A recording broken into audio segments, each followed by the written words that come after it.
नमस्कार दोस्तों, मैं Munna Kumar ideal youth mission के इस परिवार में आप सभी लोगों का स्वागत करता हूं। मैं नियमित रूप से इस चैनल पर इंटरमीडिएट फिजिक्स क्लास कराऊंगा। मुझे उम्मीद है कि आप सभी लोगों के द्वारा मुझे और मेरे इस यूट्यूब फैमिली को बहुत सारा प्यार मिलेगा। तो चलिए आज हम लोग स्टार्ट करते हैं क्लास 12th फिजिक्स। आज हम लोग सिर्फ इसके सिलेबस के बारे में देखेंगे।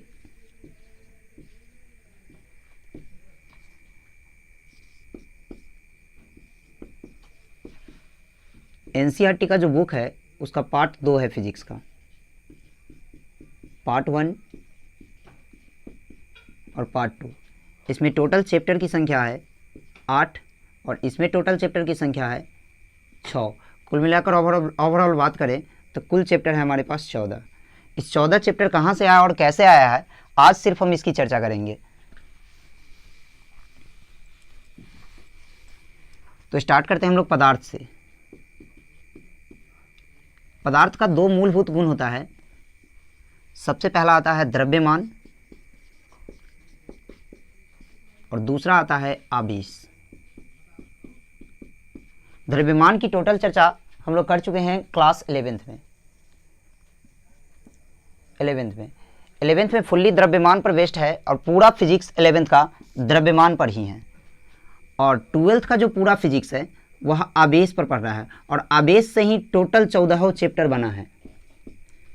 टोटल जितना भी 14 चैप्टर है वह कुल मिलाकर आवेश से ही बना है। हम लोग आज देखेंगे कि आवेश से यह 14 चैप्टर कौन कौन है।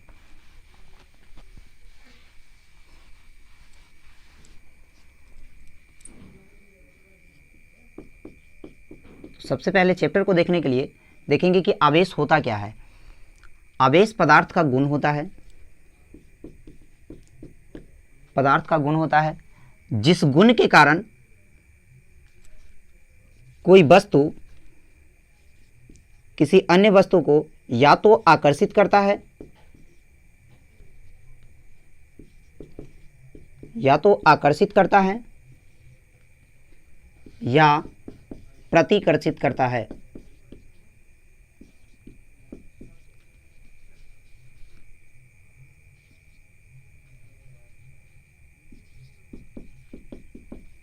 प्रतिकर्षित करता है यानी आवेश क्या है, तो आवेश किसी वस्तु का वह गुण है जिसके कारण या तो कोई वस्तु किसी वस्तु को आकर्षित करता है या फिर किसी वस्तु को प्रतिकर्षित करता है। आवेश की बात करते हैं तो आवेश दो तरह से एग्जिस्ट कर सकता है धरती पर। या तो यह स्थिर हो सकता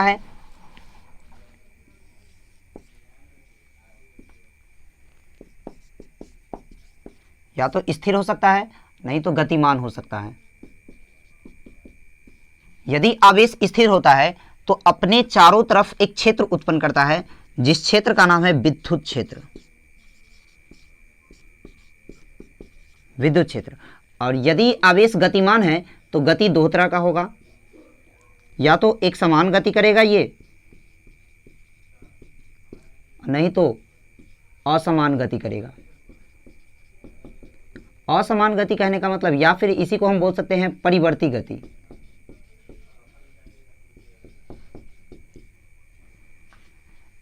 यदि आवेश स्थिर हो तो ऐसी स्थिति में आवेश अपने चारों तरफ एक क्षेत्र उत्पन्न करता है और उस क्षेत्र का नाम है विद्युत क्षेत्र। और यदि आवेश गति करता है तो गति दो तरह से कर सकता है, या तो एक समान गति कर सकता है और नहीं तो असमान गति कर सकता है। यदि एक समान गति करता है तो ऐसी स्थिति में यह अपने चारों तरफ दो क्षेत्र उत्पन्न करता है। सबसे पहला क्षेत्र होता है विद्युत क्षेत्र और दूसरा चुंबकीय क्षेत्र। यानी अगर आवेश स्थिर है तो ऐसी स्थिति में उत्पन्न करेगा वह विद्युत क्षेत्र, और यदि आवेश एक समान वेग से गतिशील है तो ऐसी स्थिति में वह अपने चारों तरफ उत्पन्न करेगा विद्युत क्षेत्र और चुंबकीय क्षेत्र। और यदि आवेश असमान या प्रवर्ती गति से गतिशील है तो ऐसी स्थिति में अपने चारों तरफ तीन चीज उत्पन्न करेगा। सबसे पहले तो विद्युत क्षेत्र उत्पन्न करेगा, दूसरी चुंबकीय क्षेत्र उत्पन्न करेगा और तीसरी विद्युत चुंबकीय विकिरण उत्पन्न करेगा।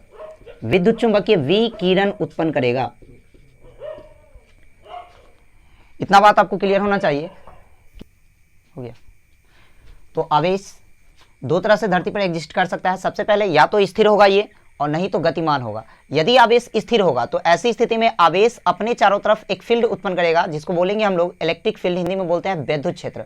और यदि आवेश गतिमान होती है तो गति दो तरह से आवेश कर सकता है। पहला तो एक समान गति, या फिर दूसरा कर सकता है असमान गति। यदि आवेश एक समान वेग से गतिशील है तो ऐसी स्थिति में अपने चारों तरफ दो क्षेत्र उत्पन्न करेगा, एक तो विद्युत क्षेत्र और दूसरी चुंबकीय क्षेत्र। और यदि आवेश असमान वेग से गतिशील है या फिर परिवर्ती वेग से गतिशील है तो ऐसी स्थिति में तीन क्षेत्र उत्पन्न करेगा, तीन चीज उत्पन्न करेगा, एक तो विद्युत क्षेत्र, चुंबकीय क्षेत्र और तीसरा विद्युत चुंबकीय विकिरण। अब इसी स्थिर और गतिमान आवेश के कारण हमारे 12th फिजिक्स में 14 चैप्टर उत्पन्न हुआ है, और यही 14 चैप्टर को हमको पढ़ना है, यानी फुल्ली आवेश के कॉन्सेप्ट को ही पढ़ना है टोटल फिजिक्स 12th का। हम लोग देखेंगे कि यह 14 चैप्टर कहाँ से आया और कैसे आया है। तो हम बोल रहे थे कि आवेश जो होता है धरती पर दो तरह से एग्जिस्ट करता है, या तो स्थिर हो सकता है वो, और नहीं तो दूसरा गति हो सकता है। यदि स्थिर होगा तो ऐसी स्थिति में आवेश अपने चारों तरफ केवल और केवल विद्युत क्षेत्र उत्पन्न करेगा। और यहाँ से क्वेश्चन भी पूछता है 12th में कि स्थिर आवेश अपने चारों तरफ क्या उत्पन्न करता है, तो स्थिर आवेश अपने चारों तरफ केवल विद्युत क्षेत्र उत्पन्न करता है। यदि आवेश गति करता है तो दो तरह का गति होगा, एक तो होगा एक समान गति और दूसरा होगा असमान गति। यदि आवेश एक समान गति करता है तो ऐसी स्थिति में आवेश अपने चारों तरफ दो क्षेत्र उत्पन्न करेगा, विद्युत क्षेत्र और चुंबकीय क्षेत्र। और यदि आवेश असमान गति करता है तो ऐसी स्थिति में तीन चीज उत्पन्न करेगा, सबसे पहला तो विद्युत क्षेत्र और दूसरा चुंबकीय क्षेत्र और तीसरा विद्युत चुंबकीय विकिरण। और इसी दो कॉन्सेप्ट के कारण हमारा 12th में फिजिक्स बन जाता है, फिजिक्स का जो टोटल चैप्टर बन जाता है वह 14। आज हम लोग फुल्ली सिलेबस को देखेंगे और सिलेबस में ये 14 चैप्टर कहाँ से आया है, कैसे आया है, सारा चीज हम बताएंगे आपको। सबसे पहला तो चैप्टर यही बन जाता है विद्युत आवेश, आवेश और विद्युत क्षेत्र। विद्युत क्षेत्र, स्थिर आवेश अपने चारों तरफ वैद्युत क्षेत्र उत्पन्न करता है, तो यहां से आवेश का एक कॉन्सेप्ट आ जाता है कि वैद्युत आवेश, इसमें पढ़ना है कि आवेश क्या होता है। और दूसरी बात वैद्युत क्षेत्र। अब जब विद्युत आवेश उत्पन्न हो ही गया है तो विद्युत आवेश को हम कहां रखेंगे, इस रखने के लिए हमारा दूसरा चैप्टर आता है विद्युत विभव और संधारित्र। विद्युत विभव और संधारित्र। संधारित्र अर्थात आवेश अगर स्थिर है तो ऐसी स्थिति में हमको दो चैप्टर पढ़ना है, और विद्युत आवेश, विद्युत क्षेत्र पहला चैप्टर है, और दूसरा है विद्युत विभव और विद्युत संधारित्र। विद्युत आवेश और विद्युत क्षेत्र में केवल विद्युत आवेश का कॉन्सेप्ट को पढ़ना है, और दूसरी बात कि विद्युत आवेश अपने चारों तरफ विद्युत क्षेत्र जो उत्पन्न करता है वह विद्युत क्षेत्र में क्या क्या घटनाएं होती है, सारी चीज हमको फर्स्ट चैप्टर में पढ़ना है। दूसरी चैप्टर में कि विद्युत आवेश अगर हम उत्पन्न कर लिए हैं तो विद्युत आवेश को हम कहाँ रखेंगे, उस रखने के लिए विद्युत विभव और संधारित्र पढ़ते हैं। चूंकि आवेश को हम किसी प्लेट या किसी संधारित्र पर रखते हैं, अब रखने के लिए क्या एनवायरनमेंट है, उस एनवायरनमेंट को हम लोग पढ़ते हैं क्या चीज की, विद्युत विभव। ये स्थिर वाला कंसेप्ट खत्म। गति में आते हैं तो आवेश दो तरह का गति करेगा, एक तो होगा एक समान गति, एक समान गति आवेश का, और दूसरा होगा परिवर्ती गति।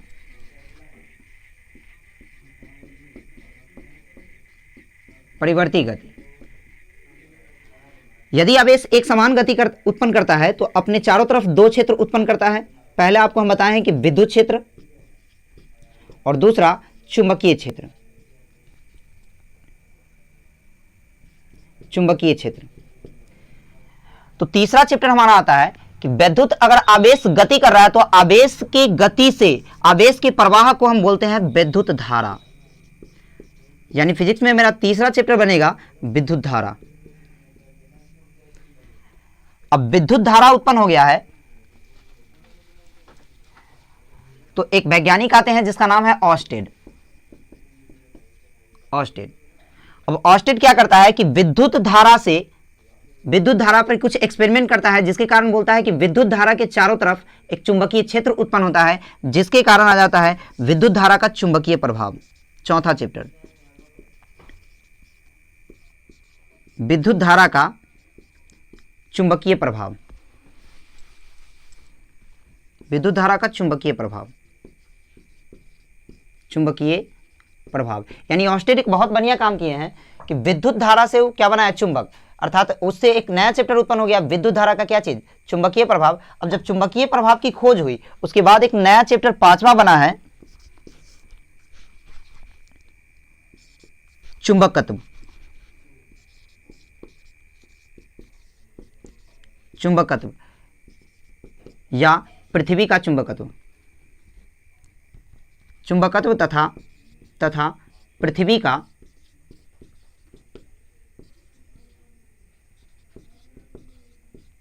चुंबकत्व, ये 5 चैप्टर है। उसके बाद अब इतना होने के बाद ऑर्स्टेड के बाद आया था माइकल फैराडे।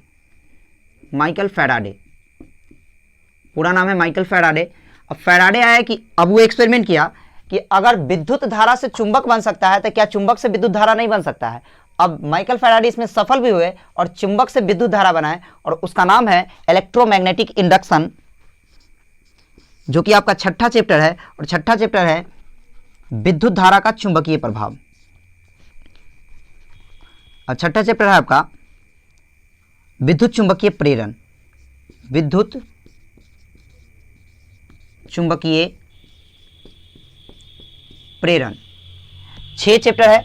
यानी अगर स्थिर आवेश है तो ऐसी स्थिति में 2 चैप्टर बना है आपका, पहला तो विद्युत आवेश और विद्युत क्षेत्र। दूसरा, अब विद्युत आवेश उत्पन्न कर लिए तो विद्युत आवेश को रखना कहाँ है, तो विद्युत आवेश को रखते हैं संधारित्र या प्लेट पर। किस एनवायरनमेंट में रखते हैं, तो विद्युत विभव के सहायता से रखते हैं। इसका मतलब ये है कि विद्युत आवेश उत्पन्न हुआ, उसके बाद विद्युत आवेश को रखने के लिए दूसरा चैप्टर बना क्या चीज, विद्युत विभव और संधारित्र। तीसरा चैप्टर बना है अब आवेश को गति कराएंगे। गति करेगा तो आवेश यदि गति करता है तो आवेश के प्रवाह को बोलते हैं विद्युत धारा, जिससे नया चैप्टर बना है विद्युत धारा।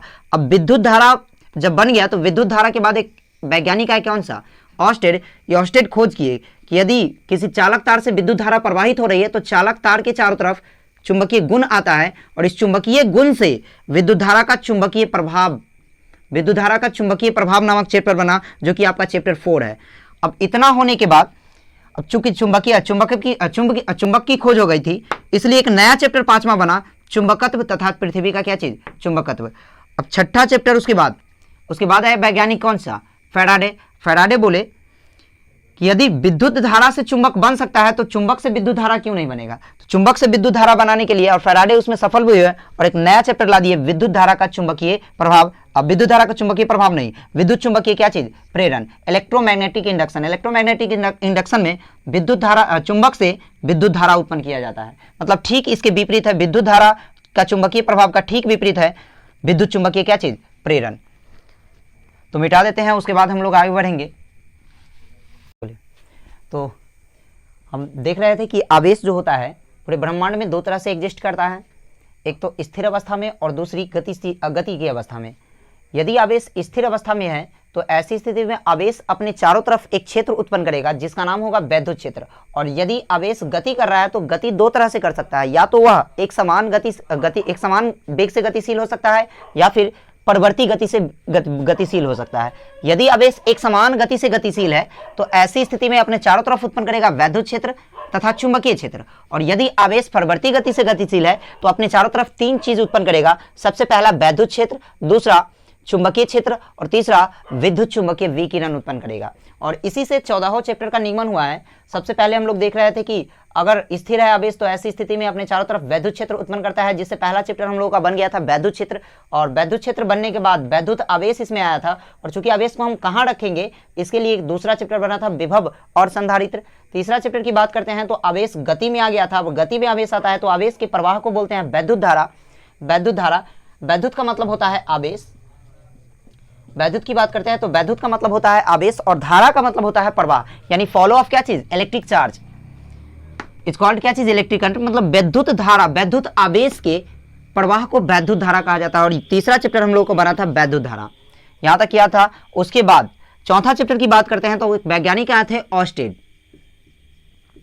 ऑर्स्टेड क्या किए कि वैद्युत धारा पे कुछ एक्सपेरिमेंट किया, और वैद्युत धारा एक्सपेरिमेंट क्या किए तो वैद्युत धारा, किसी चालक तार से वैद्युत धारा प्रवाहित हो रहा है, उसके चारों तरफ एक, उसके बगल में एक चुंबकीय सुई रख दी। अब चुंबकीय सुई विक्षेपित हो गई। अब चूंकि चुंबकीय सुई विक्षेपित हुई है, इसका मतलब यह है कि चालक तार के चारों तरफ चुंबकीय गुण आया है, जिसके कारण चौथा चैप्टर बना था विद्युत विद्युत धारा का चुंबकीय प्रभाव। अब पांचवा चैप्टर, चूंकि चुंबक का खोज हो गया, तो पांचवा चैप्टर बना था चुंबकीय पदार्थ तथा पृथ्वी का चुंबकत्व। अब छठा चैप्टर की बात करते हैं तो उसके बाद एक वैज्ञानिक आए थे, माइकल फैराडे। अब ये अजीबोगरीब एक्सपेरिमेंट किया कि ये सोचे कि अगर विद्युत धारा से चुंबकत्व आ सकता है, इसका मतलब ये है कि चुंबक से हम विद्युत धारा भी प्राप्त कर सकते हैं। तो ये एक्सपेरिमेंट करने लगे कि चुंबक से विद्युत धारा हमको प्राप्त करना है, और ये अपने एक्सपेरिमेंट में सफल भी हुए, जिससे छठा चैप्टर बन गया विद्युत चुंबकीय प्रेरण। यहां तक हम लोग पढ़ चुके हैं विद्युत चुंबकीय प्रेरण। अब सातवां की बात करते हैं, सातवां चैप्टर। तो सातवां चैप्टर आया था अल्टरनेटिंग करंट। चूंकि विद्युत चुंबकीय प्रेरण के सिद्धांत से जनित्र उत्पन्न हुआ, और यहां से हम लोग उत्पन्न किए हम लोग वैसा करंट जो अपने आप में डायरेक्शन को बदल रहा था, एक निश्चित समय अंतराल में अपने डायरेक्शन को बदल रहा था, जिससे सातवां चैप्टर का निगमन हुआ। और सातवां चैप्टर है प्रत्यावर्ती धारा।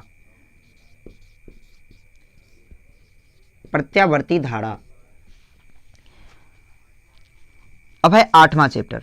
अब आठवां चैप्टर, यहां तक बात हो गई थी कि विद्युत क्षेत्र उत्पन्न करेगा और चुंबकीय क्षेत्र उत्पन्न करेगा। तो यहां से निकलता है पांच चैप्टर, उसके बाद आता है प्रत्यावर्ती क्या चीज गति। अब यहां से परवर्ती गति अगर आवेश करता है तो ऐसी स्थिति में एक नया चीज उत्पन्न करता है, विद्युत क्षेत्र चुंबकीय क्षेत्र उत्पन्न कर लेगा, विद्युत चुंबकीय विकिरण उत्पन्न होता है। विद्युत चुंबकीय विकिरण उत्पन्न होता है, जिससे नया चैप्टर जो आठवां चैप्टर है हम लोगों का, वह आठवां चैप्टर अपने आप में है विद्युत चुंबकीय विकिरण,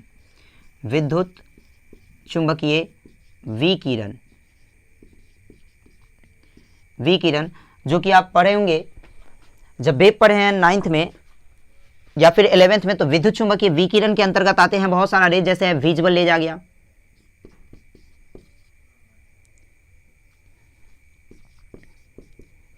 विजिबल रेज आएगा।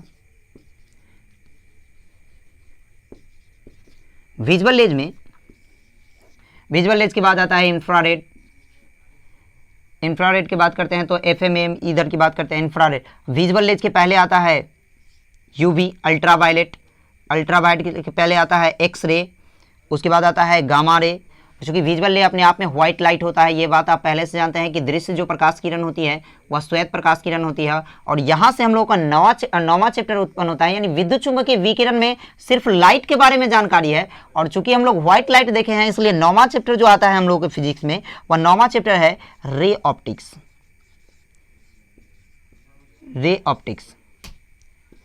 मतलब कि किरण प्रकाश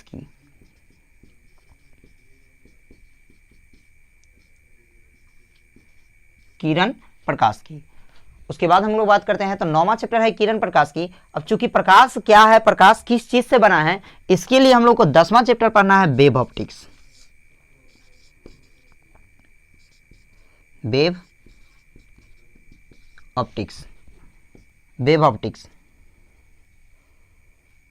इसको बोलते हैं तरंग प्रकाश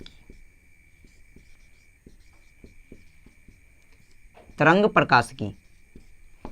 यहां तक 10 चैप्टर हो गया। अब तरंग प्रकाश की, अब यहां तक हम लोग जान गए थे कि प्रकाश क्या है। तो प्रकाश के लिए एक घटना आया था जिसको बोलते हैं प्रकाश वैद्युत प्रभाव, और नया चैप्टर हम लोग को बन गया था 11वां चैप्टर, जो कि है प्रकाश वैद्युत प्रभाव, फोटो इलेक्ट्रिक इफेक्ट। प्रकाश वैद्युत प्रभाव 11वां चैप्टर हम लोग को प्रकाश वैद्युत प्रभाव,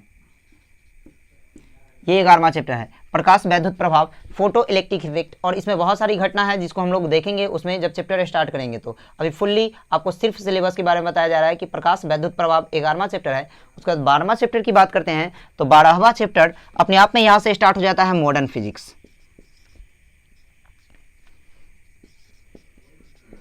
मॉडर्न फिजिक्स हिंदी में इसको बोलते हैं आधुनिक भौतिकी।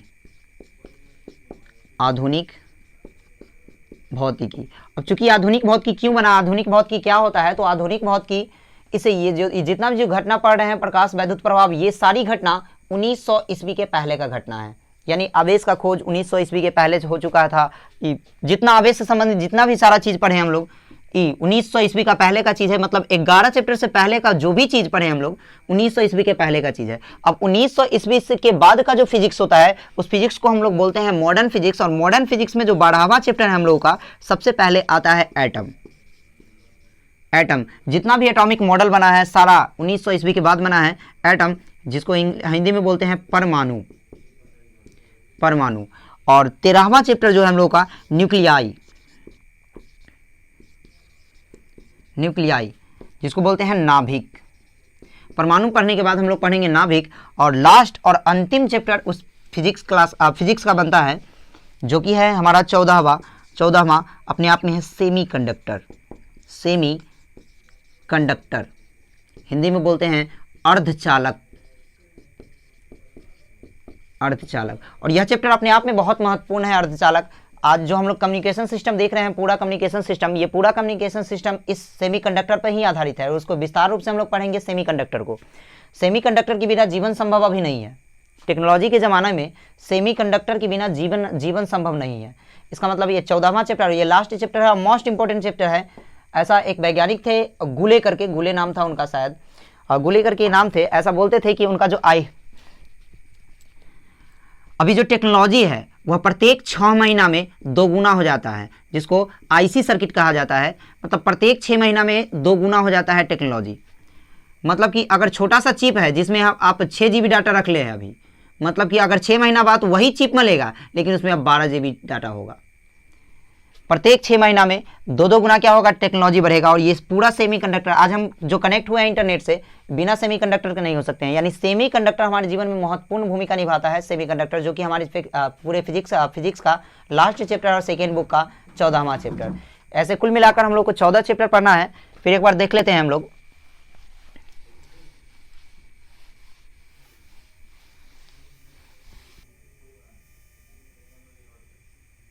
मूल रूप से हम लोग देख लिए थे कि फिजिक्स क्लास में जो मतलब 12th फिजिक्स है उसमें सिलेबस टोटल 14 चैप्टर है, जिसमें पार्ट 1 में 8 चैप्टर है और पार्ट 2 में 6 चैप्टर है। तो कुल मिलाकर 14 चैप्टर है। और कम्युनिकेशन सिस्टम जो कि लास्ट चैप्टर था हम लोगों को, फिर से हम देख लेते हैं पूरा मोटा मोटी बात। तो आवेश 2 तरह से पूरे ब्रह्मांड में एग्जिस्ट कर सकता है। पहला तो स्थिर और दूसरा गतिशील अवस्था में।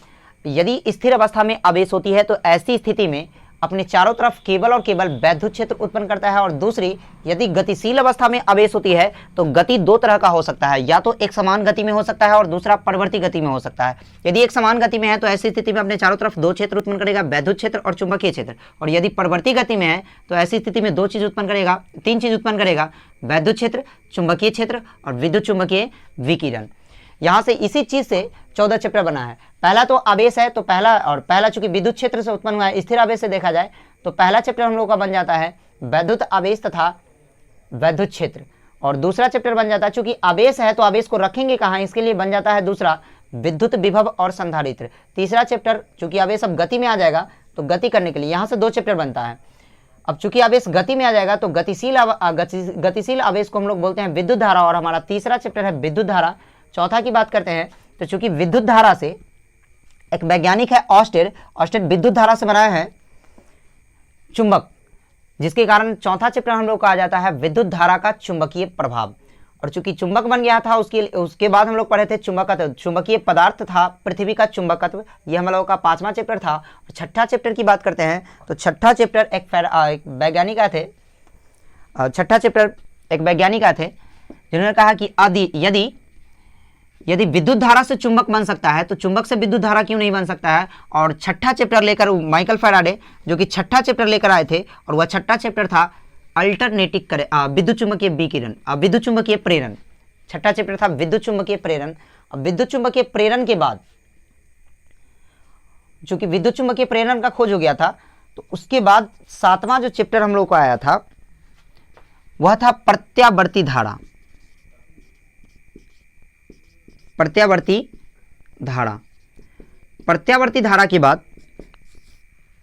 अब आवेश परिवर्ती गति करने लगा। अब आवेश परिवर्ती गति करने लगा तो वहां से एक चीज उत्पन्न हुआ, विद्युत चुंबकीय विकिरण, और जो कि अपने आप में 8वां चैप्टर है विद्युत चुंबकीय विकिरण। और विद्युत चुंबकीय विकिरण अपने आप में लाइट की, विद्युत चुंबकीय विकिरण जो होता है पूरा विजुअल ले जाता है, इंफ्रारेड आता है, इधर अल्ट्रावायलेट, एक्सरे, सारा इसमें आता है। मतलब कुल मिलाकर इसमें लाइट की ही चर्चा होती है विद्युत चुंबकीय विकिरण में। अपने आप में विकिरण कहने का मतलब है कि ये एनर्जी से संबंधित है, यानी एनर्जी और लाइट अपने आप में क्या होता है, एनर्जी। और इसमें 9वां चैप्टर जो हम लोगों का बन गया था लाइट। अब लाइट क्या होता है, उसलिए 10वां चैप्टर बना था वेव ऑप्टिक्स। लाइट को हम लोग दो तरह से पढ़ सकते हैं, एक तो रे ऑप्टिक्स, दूसरा वेव ऑप्टिक्स। रे ऑप्टिक्स कहाँ से बना था, तो सबसे पहले विद्युत चुंबकीय विकिरण का जब कंसेप्ट आया तो वहां से बना था रे ऑप्टिक्स। अब रे ऑप्टिक्स के बाद आया वेव ऑप्टिक्स। वेव ऑप्टिक्स के बाद हम लोगों का 11वां चैप्टर है। वेव ऑप्टिक्स के बाद 11वां चैप्टर है प्रकाश वैद्युत प्रभाव। 11वां चैप्टर क्या है, प्रकाश वैद्युत प्रभाव। फोटो इलेक्ट्रिक इफेक्ट एक घटना है, फोटो इलेक्ट्रिक इफेक्ट हम लोग चर्चा करेंगे विस्तार से जब चैप्टर स्टार्ट करेंगे, तो फोटो इलेक्ट्रिक इफेक्ट। उसके बाद 12वां चैप्टर यहाँ से स्टार्ट हो जाता है, 12 चैप्टर से। 12वां चैप्टर से स्टार्ट हो जाता है हमारा मॉडर्न फिजिक्स।